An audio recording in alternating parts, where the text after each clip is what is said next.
श्री शिवाय नमस्तुभ्यम, हर हर महादेव।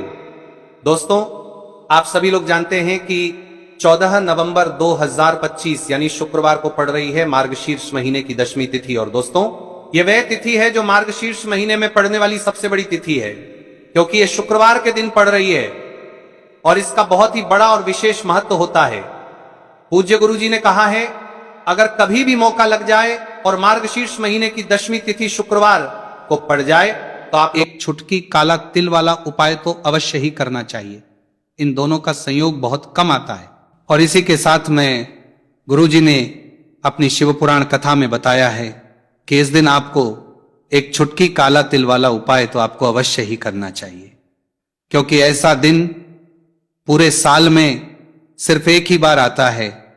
और दोस्तों, आप सभी लोग जानते हो कि शुक्रवार दशमी तिथि का अगर सबसे बड़ा कोई उपाय है तो एक छुटकी काला तिल वाला उपाय है।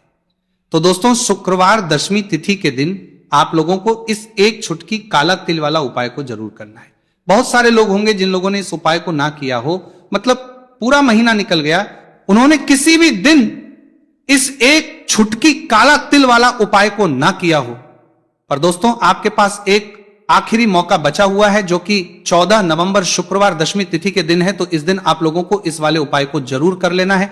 भले ही आपने पूरे महीने भर इस उपाय को ना किया हो, पर अगर आप इस मार्गशीर्ष मास के शुक्रवार दशमी तिथि के दिन अगर इस वाले उपाय को कर लिया तो आपको इस उपाय को करने का वह फल मिलेगा जिसकी आपने कभी कल्पना भी नहीं करी होगी। इसीलिए आप लोग इस वाले उपाय को एक बार जरूर कर लेना है, ताकि आप लोगों के हाथ से यह मौका ना जा सके और आपको इस उपाय को करने का फल मिल सके। दोस्तों, यह उपाय पंडित जी ने अपनी अभी के ही श्री शिव महापुराण की कथा में बताया है, जिस उपाय को आज हम आपको बहुत अच्छे से समझाने वाले हैं। वीडियो को देखने के बाद इस उपाय को समझने के लिए आपको कोई और वीडियो को देखने की जरूरत नहीं पड़ेगी। तो चलिए दोस्तों, उपाय को शुरू करते हैं। देखिए, यह इस मार्गशीर्ष मास के शुक्रवार दशमी तिथि के दिन यह इतना खास होता है, इतना महत्वपूर्ण होता है। देखा गया है कभी कभी बड़े बड़े पूजा पाठ अनुष्ठान से जो मनोकामना पूर्ण नहीं होते, वह मार्गशीर्ष मास के शुक्रवार दशमी तिथि के दिन एक छोटे से उपाय करने से ही आपकी मनोकामना पूर्ण हो जाती है। और बहुत सारे लोगों ने इस उपाय को किया भी है और उनको इसको करने का फल भी जरूर मिला है। अगर आप लोग भी इस उपाय को करना चाहते हैं तो आप इस उपाय को पहले अच्छे से समझ लेना, सुन लेना, उसके बाद करना। आपको इस उपाय का फल जरूर मिलेगा। और इस उपाय को कर लेने से आपके घर में चाहे किसी भी प्रकार की दोहक और समस्या क्यों ना चल रही हो, आपको उसका कारण भी नहीं पता है कि भाई यह समस्या किस कारण से चल रही है, उसका कुछ भी कारण हो सकता है, जैसे पितृदोष हो सकता है, किसी भी तरह का मंगल दोष भी हो सकता है। तो इस दिन आप लोगों को यह वाला उपाय कर लेना है। यह एक ऐसा उपाय है जिस उपाय को अगर किसी विशेष दिन पर किया जाए तो भाई उस विशेष दिन का जो है वह तो हमें मिलता ही मिलता है, पर हमने उस दिन पर इस उपाय को किया है तो हमें उससे भी बड़ा फल मिलता है। और फल बहुत जल्दी मिलता है, क्योंकि आप इस उपाय को बहुत ही बड़े और विशेष दिन पर कर रहे हो। तो चलिए अब उपाय के बारे में बात करते हैं। उससे पहले आप लोगों को यह जानना आवश्यक है कि आखिर यह उपाय किस समय करना है, किसको करना है और कैसे करना है। तो चलिए हम आगे आपको वीडियो में एक एक करके बता देते हैं। लेकिन उससे पहले अगर आप लोग हमारे चैनल पर पहली बार आए हैं या फिर मेरी आवाज आज पहली बार सुन रहे हैं तो हमारे चैनल को सब्सक्राइब जरूर कर लेना और इस वीडियो को लाइक करके कमेंट बॉक्स में श्री शिवाय नमस्तु भयम ओम नमः शिवाय जरूर टाइप कर देना। तो दोस्तों, इस एक छुटकी काला तिल वाला उपाय को हमें इस शुक्रवार दशमी तिथि के दिन कैसे करना है, किसको करना है, किस समय करना है और कहां पर करना है, ये सारे सवालों के जवाब आपको इस वीडियो में मिल जाएंगे। और जो ये वीडियो देखेगा भाई, उसको एक छुटकी काला तिल वाला उपाय जरूर करना चाहिए, क्योंकि इस दिन एक छुटकी काला तिल का भी बहुत ही बड़ा और विशेष महत्व होता है। और जब बात आ जाए एक छुटकी काला तिल वाला उपाय की, तो ये सोने पर वाली बात हो जाती है और ये एक बहुत ही बड़ा उपाय हो जाता है इस शुक्रवार दशमी तिथि का। तो अब दोस्तों, इस एक छुटकी काला तिल वाला उपाय को आखिर करना किसको है, सबसे पहले हम लोग वो बात जान लेते हैं। तो देखो, घर की जो बड़ी माताएं बहनें होती हैं, उन माताओं बहनों में से कोई भी एक बड़ी माता बहन इस वाले उपाय को कर सकती है। और दोस्तों, अगर आप चाहें तो अपने घर में से सभी सदस्यों को भी इस उपाय को करवा सकते हैं। अगर किसी व्यक्ति की खुद की कोई मनोकामना है, खुद की कोई दुख और परेशानी है जो कि वो अपने लिए ही करना चाहता है, इस वाले उपाय को तो वो खुद अपने लिए भी कर सकता है।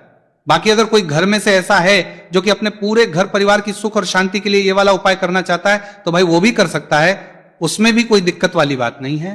कहने का मतलब यह है कि इस उपाय को हर एक सदस्य भी कर सकता है और पूरे घर परिवार के सदस्य के लिए घर की बड़ी बहनों में से कोई एक माता बहन भी कर सकती है। माताएं बहनें अगर घर में उपस्थित ना हो या वो यह वाला उपाय ना कर पा रही हो तो फिर घर का कोई बड़ा सदस्य भी इस एक छुटकी काला तिल वाला उपाय को कर सकता है, चाहे फिर वो पुरुष ही क्यों ना हो, उसमें कोई भी दिक्कत वाली बात नहीं है। अब दोस्तों जो अगला प्रश्न निकल कर आता है वो यह आता है इस उपाय को लेकर कि आखिर इस उपाय को हमें किस समय करना है, सुबह के समय करना है कि शाम के समय करना है।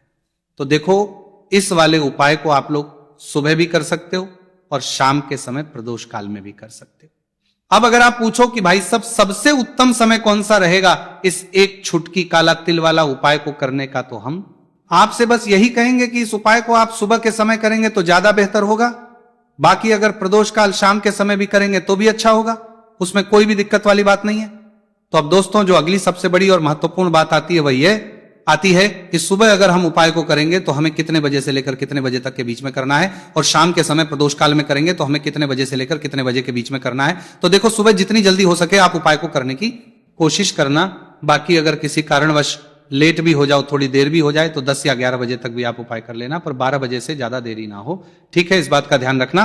उसके बाद में दोस्तों अगर किस समय प्रदोष काल की बात करें, प्रदोष काल का जो समय है होता है वो शाम के 6 बजे से शुरू हो जाता है। मतलब शाम के 6 बजे से लेकर 7 बजे के बीच का जो समय होता है यह समय प्रदोष काल का समय होता है। तो आप इस उपाय को 7 या 8 बजे के बीच में भी कर सकते हो। मतलब शाम के 6 बजे से रात 8 बजे के बीच में आप कभी भी इस वाले उपाय को कर सकते हो, उसमें कोई भी दिक्कत वाली बात नहीं है। देखिए आज के इस पूरे वीडियो में हम आपको 3 चमत्कारिक उपाय बताने वाले हैं। ये तीनों ही उपाय बहुत खास और बहुत ही विशेष होने वाले हैं। तो चलिए दोस्तों जान लेते हैं गुरुजी द्वारा बताए गए पहले उपाय के बारे में। देखिए यह उपाय आपको अपने परिवार के लिए करना है। यदि आप चाहते हैं कि आपका परिवार का प्रत्येक सदस्य तरक्की करें, उन्हें हर कार्य में सफलता की प्राप्ति हो, तो आपको यह उपाय करना है। तो देखिए इस उपाय को करने के लिए आपको एक आटे का दीपक लेना है। आपको अपने ही घर पर एक एक आटे का दीपक प्रकार से तैयार कर लेना है। अब देखिए दोस्तों इस प्रकार से आटे का दीपक तैयार करने के बाद इसी के साथ में आपको एक चुटकी हल्दी भी लेनी होगी। अब ये दोनों ही सामग्रियां लेकर के आपको पहुंच जाना है अपने ही घर में तुलसी जी के पौधे के पास में। देखिए कई लोग कमेंट करके पूछ रहे हैं कि क्या हम तुलसी जी के पौधे के वहां पर, हमारे घर में जो तुलसी जी का पौधा है वह सूख चुका है, तो वहां पर भी इस उपाय को कर सकते हैं। तो हाँ बिल्कुल आप इस उपाय को, जो आपके घर में तुलसी जी का पौधा है वहीं पर आपको यह उपाय करना है। देखिए सबसे पहले तो आपको ये जो उपाय है सूर्यास्त के बाद यानी कि रात्रि के समय में ही करना होगा। अब देखिए सबसे पहले आपके पास जो एक छुटकी हल्दी है उसे आपको तुलसी जी के पौधे में डाल देना है। अब देखिए आप जो एक आटे का दीपक लेकर के आए हैं, सबसे पहले तो आपको उसे तुलसी जी के पौधे के पास में रखना है, और तुलसी जी पौधे के पास में रखने के बाद इस दीपक में हमें शुद्ध घी का प्रयोग करना है, और इसी दीपक में हमें गोल रूप की बाती का प्रयोग करना है। क्योंकि ये जो दीपक है विशेषकर हम हरि विष्णु नारायण के नाम से लगा रहे हैं। अब इस दीपक को आपको प्रज्वलित कर देना है, और आपको भगवान विष्णु से, माता तुलसी से प्रार्थना करनी है कि हमारे घर में परिवार का प्रत्यक्ष सदस्य तरक्की करें, उसे अपने हर कार्य में सफलता की प्राप्ति हो, पूरा परिवार खुश रहे। हे भगवान नारायण आप हमारे परिवार की रक्षा करना। अब देखिए दीपक को प्रज्वलित करने के बाद आपको तुलसी जी के पौधे के नीचे यदि तुलसी जी का पत्ता गिरा हुआ पड़ा है तो उसे आपको उठा लेना है। आपको ध्यान रखना है तुलसी जी के पौधे से पत्ता तोड़ना नहीं है, नीचे गिरा हुआ है तो उसे आपको उठा लेना है। अब देखिए आपके घर में भगवान विष्णु की, भगवान श्री राम की या फिर भगवान श्री कृष्ण की यानी कि श्री विष्णु के किसी भी अवतार की प्रतिमा लगी हुई है, तो वहां पर आपको जाना है और आपको थोड़ी सी चीनी या फिर मिश्री आपके घर में हो तो उनका भोग आपको भगवान विष्णु के सामने लगाना है, और जो आप तुलसी जी का पत्ता लेकर के आए हैं उसे भी आपको उसी भोग में डाल देना है। अब देखिए थोड़ी सी देर इस भोग को वहीं पर रखे रहने देना है, और फिर इस भोग को आपको अपने घर के परिवार के प्रत्येक सदस्य को प्रसाद स्वरूप प्रदान करना है। यकीन इस उपाय को करने से आपके परिवार का प्रत्येक सदस्य हमेशा तरक्की पर रहता है और आपके परिवार में हमेशा खुशियां बनी रहती हैं। तो इस प्रकार से आपको पहला उपाय कर लेना है। अब हम जानते हैं दूसरे उपाय के बारे में। देखिए ये जो उपाय है विशेषकर धन की प्राप्ति के लिए है, मां लक्ष्मी को प्रसन्न करने के लिए है, और विशेषकर शुक्रवार दशमी तिथि की रात्रि में ही आपको यह उपाय करना है। ये आपके और शिव के बीच एक सीधा संवाद होता है। आपका हर मूंग, हर दाना, हर श्वास उस क्षण शिवलिंग से जुड़ जाता है, और जब आप ओम नमः शिवाय या श्री शिवाय नमस्तुभ्यम का जाप करते हैं तो वह ध्वनि सिर्फ बाहर नहीं जाती, वह आपके भीतर के अंधकार को काटती है, आपके कर्मों के जाल को शुद्ध करती है। गुरुदेव ने एक कथा सुनाई थी। एक बार एक भक्त बहुत परेशान था, कर्ज में डूबा हुआ, घर में कलह, काम रुक गए थे, वो रोज मंदिर जाता पर मन में शांति नहीं थी। एक दिन गुरुदेव ने उससे कहा, बेटा इस बार तू किसी बड़ी पूजा या यज्ञ में मत लग, बस 7 हरे मूंग ले और अपने भाव से शिवलिंग के पास जा।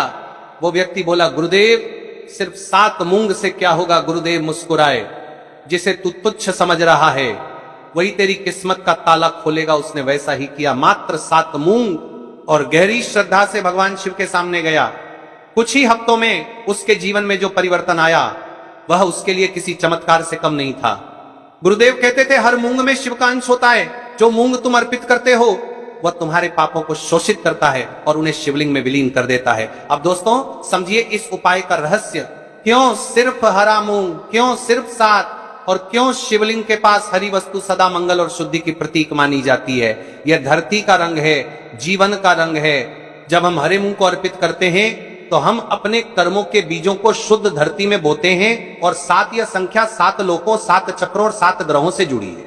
यानी जब हम 7 मूंग अर्पित करते हैं तो हम अपने शरीर और आत्मा के 7 केंद्रों को संतुलित करते हैं, और जब यह सब शिवलिंग के पास किया जाता है तो शिव की ऊर्जा उन 7 बिंदुओं को सक्रिय कर देती है। फिर चाहे रुकावट नौकरी में हो, व्यापार में, विवाह में या जीवन में कोई भी अंधकार हो, सब धीरे धीरे हटने लगता है। नंदी महाराज और बेलपत्र का रहस्य गुरुदेव ने बताया है कि जब भी आप किसी उपाय को करते हैं तो केवल शिवलिंग पर ही नहीं रुकना चाहिए। नंदी महाराज और बेलपत्र के वृक्ष का स्पर्श भी अत्यंत आवश्यक है, क्योंकि शिव की कृपा नंदी के माध्यम से प्रसारित होती है। नंदी शिव की इच्छा के प्रतिनिधि हैं और बेलपत्र शिव का हृदय माना गया है। जब साधक अपनी मुट्ठी में मूंग लेकर पहले शिवलिंग, फिर नंदी और फिर बेलपत्र वृक्ष को स्पर्श करता है तो यह क्रम शक्ति, इच्छा और ज्ञान तीनों का संतुलन स्थापित करता है। यह केवल क्रिया नहीं बल्कि एक ध्यान की प्रक्रिया बन जाती है। आरंभ करने से पहले की तैयारी। गुरुदेव कहते हैं, हर उपाय शुरू करने से पहले अपने भीतर की नकारात्मकता को शांत कर दो, तभी बाहरी शक्ति तुम्हारी सहायता करेगी। इसलिए जब आप 7 हरे मूंग वाला उपाय करने की सोचते हैं तो सबसे पहले अपने मन को स्थिर कर लीजिए। किसी भी प्रकार की जल्दबाजी, तनाव या भय को छोड़ दीजिए। अपने घर के मंदिर में या शांत कोने में बैठ जाइए। 2-3 बार गहरी सांस लीजिए और मन ही मन बोलिए, हे भोलेनाथ मुझे शक्ति दो, श्रद्धा दो और सही दिशा दो। फिर धीरे धीरे 7 हरे मूंग अपने सामने रखिए। यह ध्यान रखिए कि सभी मूंग साबुत हों, किसी का छिलका टूटा ना हो, कोई दाना फूटा ना हो, क्योंकि टूटा हुआ दाना अधूरी श्रद्धा का प्रतीक होता है। अब अपने दाहिने हाथ में वे 7 मूंग लेकर उन्हें अपने हृदय से लगाइए और कुछ पल अपनी आंखें बंद कर लीजिए। बस महादेव का स्मरण कीजिए, नमः शिवाय। इस मंत्र को 11 बार जपिए। यही जप आपके भीतर की ऊर्जा को जागृत कर देता है। शिवलिंग के पास पहुंचने का भाव। अब कल्पना कीजिए कि आप मंदिर के भीतर प्रवेश कर रहे हैं। घंटियों की ध्वनि, धूप की सुगंध और वातावरण में गूंजता हर हर महादेव का नाद, ये सब मिलकर एक अद्भुत स्पंदन पैदा करते हैं। आप धीरे धीरे आगे बढ़ते हैं और महादेव के शिवलिंग के सामने खड़े हो जाते हैं। उस क्षण ऐसा लगता है जैसे समय रुक गया हो। चारों ओर बस एक ही अनुभूति। शिव गुरुदेव कहते हैं, जब तू शिवलिंग के सामने खड़ा होता है तो तू देवत्व के सामने नहीं, अपने ही भीतर के शिव के सामने खड़ा होता है। अब अपनी मुट्ठी में रखे हुए 7 हरे मूंग को धीरे से शिवलिंग से स्पर्श कराइए। लेकिन ध्यान रहे, यह स्पर्श केवल हाथों से नहीं, भावों से होना चाहिए। हर मूंग को शिवलिंग से स्पर्श कराते हुए मन ही मन बोलिए, श्री शिवाय नमस्तुभ्यम। यह कहते हुए कल्पना कीजिए कि हर मूंग आपके दुखों, कष्टों और रुकावटों को शिव की ऊर्जा में विलीन कर रहा है। भाग 8, नंदी महाराज के चरणों का स्पर्श। अब अपनी मुट्ठी को शिवलिंग से हटाइए और सीधा नंदी महाराज के पास आइए। नंदी महाराज जो सदैव शिव के आदेशों के रक्षक हैं, जो हर भक्त की प्रार्थना को शिव तक पहुंचाते हैं। गुरुदेव कहा करते हैं, जो भी शिव से कुछ मांगना चाहता है पहले नंदी से अनुमति मांगे, क्योंकि वही द्वारपाल हैं। तो अब अपनी मुट्ठी को नंदी के चरणों से स्पर्श कराइए। धीरे से बोलिए, हे नंदी महाराज मेरी ये प्रार्थना महादेव तक पहुंचाइए। मेरे जीवन की हर बाधा दूर कीजिए, मुझे शिव चरणों में स्थिर रखिए। इस क्षण मन को पूरी तरह नंदी की निष्ठा में समर्पित कर दीजिए। उनकी निश्चल भक्ति की भावना को अपने भीतर महसूस कीजिए। अब फिर से वही 7 मूंग अपनी मुट्ठी में लेकर ओम नमः शिवाय मंत्र का 21 बार जप कीजिए। हर जप के साथ महसूस कीजिए कि आपका कर्म शुद्ध हो रहा है, आपकी राह खुल रही है। बेलपत्र वृक्ष का रहस्य और तीसरा चरण। अब आपको तीसरा और अत्यंत महत्वपूर्ण चरण पूरा करना है, वह है बेलपत्र के वृक्ष तक पहुंचना। गुरुदेव बताते हैं कि बेलपत्र का वृक्ष स्वयं महादेव का हृदय माना गया है। जब हम उसे स्पर्श करते हैं तो हम महादेव की आंतरिक ऊर्जा से जुड़ते हैं। अब अपने मंदिर या आसपास के परिसर में यदि बेल का वृक्ष है तो वहां जाइए। अपने 7 हरे मूंग की मुट्ठी को उस वृक्ष के तने से हल्के से स्पर्श कराइए और मंत्र बोलिए, श्री शिवाय नमस्तुभ्यम। जगत के स्वामी महादेव मेरे जीवन से अंधकार को दूर करें, मेरे कर्मों को शुद्ध करें। इस क्षण जब आप बेल वृक्ष को स्पर्श करते हैं तो आपकी सारी नकारात्मकता उस वृक्ष में समाहित हो जाती है और बेल वृक्ष उसे अपने भीतर शोषित कर लेता है। गुरुदेव कहते थे, बेल वृक्ष पर किया गया हर स्पर्श एक नया जन्म देता है। यह वृक्ष मनुष्य की पीड़ा को अपने भीतर समेट लेता है। 7 मूंग का विसर्जन और पूर्णता। अब दोस्तों सबसे महत्वपूर्ण क्षण आता है। आपने अब तक 7 हरे मूंग को 3 शक्तियों से जोड़ा, शिव, नंदी और बेल वृक्ष। अब समय है उन्हें ब्रह्मांड में समर्पित करने का। गुरुदेव का आदेश है, इन मूंगों को किसी पवित्र स्थान, जल या मिट्टी में विसर्जित करो ताकि ये ऊर्जा फिर से प्रकृति में मिल जाए।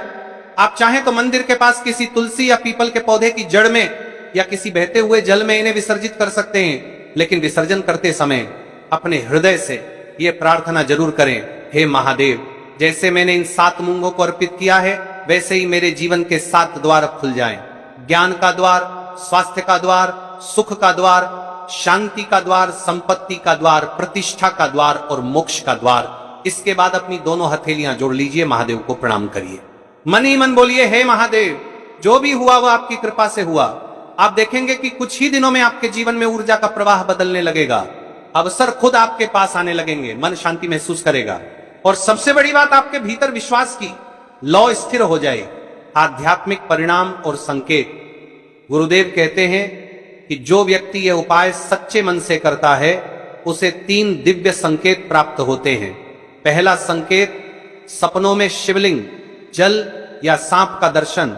यह दर्शाता है कि आपकी प्रार्थना शिव तक पहुंच गई है।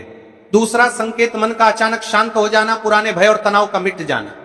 तीसरा संकेत, किसी पुराने अधूरे कार्य का अचानक सफल होना। यदि ये संकेत दिखें तो समझिए कि महादेव ने आपकी पुकार सुन ली है। भागवार श्रद्धा का रहस्य। याद रखिए दोस्तों, इस उपाय की सच्ची शक्ति मूंग में नहीं बल्कि आपकी श्रद्धा में है। जैसे हनुमान जी ने कहा था, श्रद्धा और सबूरी यही साधक की 2 भुजाएं हैं। आपका भाव जितना निर्मल होगा फल उतना ही शीघ्र मिलेगा। गुरुदेव ने कहा, अगर कोई गरीब साधक है जिसके पास मूंग नहीं तो वो मिट्टी का दाना लेकर भी कर ले, क्योंकि महादेव दाने नहीं भाव देखते हैं।